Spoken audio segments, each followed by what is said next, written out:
আজকে আমরা চলে এসেছি বোলপুরে, আর দিনটা ছিল 19শে জানুয়ারি। আর হ্যাঁ, আজকের এই ঘোরাটা কিন্তু আমাদের অ্যানিভার্সারি উপলক্ষে ছিল। ট্রেনে বসে বসে যেতে যেতে আমরা এতটাই হাঁপিয়ে গেছি যে আমাদের খাওয়া দাওয়া করে শক্তি বাড়িয়ে নিতে হলো, কারণ ট্রেন থেকে ভিড় ঠেলে তো নামতে হবে নাকি।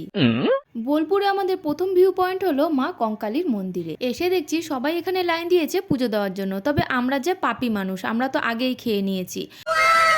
ভেতরে থাকা দোকানগুলি শুধু দেখেই মন ভরাচ্ছিলাম, কিছু কিনে আর ব্যাগে ভরতে দেয়নি। আর এইখানে দেখতে পেলাম কলির কেষ্টকে, সে যে ক্যামেরা দেখে আরো পোজ দিতে শুরু করলো। আর এইখানে সব রাধারানীরা নাচ করছিল, আর আমার রাধারানী দেখবে এই দেখো গানের তালে তালে ও পাশে দাঁড়িয়েই নাচ করছে।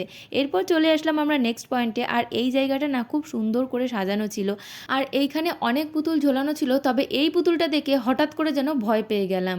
আর এইখানে দেখো অনেক মুখোশও রয়েছে, আর এই পালকিতে কে বসে রয়েছে যেন, কে আবার, আমি বসে রয়েছি। এরপর দেখা মিলল অরিজিনাল একানরির, আর এই একানরির ভিডিওটা কিন্তু আমি ডিলিট করিনি, রেখে দিয়েছি বাচ্চাদেরকে ভয় দেখানোর জন্য।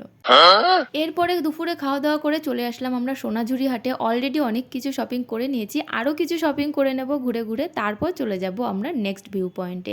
এরপর চলে এসেছিলাম আমরা মিউজিয়ামে, আর দুর্ভাগ্যবশত আমরা অনেক দেরি করে এসেছি, যার জন্য মিউজিয়াম বন্ধ হয়ে গেছে। আর আমাদের দেখা হলো না, তাতে কি হয়েছে, নেক্সট টাইম আবার গিয়ে দেখব। এরপরে মন খারাপ করে আমরা চলে আসছি বাড়ির দিকে। ভিডিওটা এতটাই, সবাইকে টাটা।